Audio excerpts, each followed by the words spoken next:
দর্শকবৃন্দ, খুব শীঘ্রই আমাদের মাঝে মহিমান্বিত মাস জিলহজের শুভ আগমন হতে যাচ্ছে। আর এই মাসে কুরবানি করা হয়ে থাকে, যা হজরতে সৈয়দনা ইব্রাহিম আলাইহিসসালামের সুন্নত। আর এই মহান সুন্নতের উপর আমল করার লক্ষ্যে যখন পশুদেরকে বাড়িতে নিয়ে আসা হয়, তখন প্রায় সময় বিভিন্ন রকম সমস্যা দেখা দেয়। অনেক সময় পশু আহার করে না, পানি পান করে না, আবার অনেক সময় পশু ক্ষিপ্ত হয়ে যায়। তো পশুদের সাথেও বিভিন্ন রকম সমস্যা হয়ে থাকে, পশুদেরও বদ নজর লেগে থাকে। যদি আপনি সেই ওয়াজিফার উপর আমল করেন, অতঃপর আপনার পশুর উপর ফুঁক দেন, ইনশা আল্লাহ আজ্জা ওয়াজাল আপনার পশুর উপর কারো বদ নজর লাগবে না, আপনার পশু আপনাকে বিরক্তও করবে না। আর সেই ওয়াজিফাটি কি?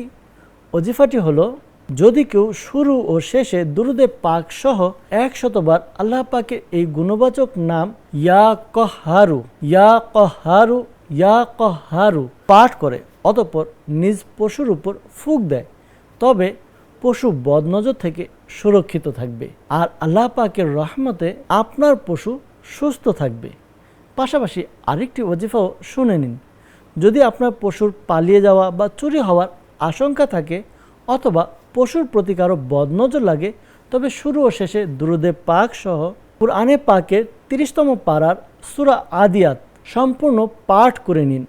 অতঃপর আপনার পশুর উপর ফুঁক দিন, ইনশা আল্লাহ আজ্জা ওয়াজাল আপনার পশুর উপর বদ নজর লাগবে না, অসুস্থ হবে না ইনশাআল্লাহ তাআলা। সাল্লু আলাল হাবিব সাল্লাল্লাহু তাআলা আলা মুহাম্মদ সাল্লাল্লাহু তাআলা আলাইহি ওয়াসাল্লাম।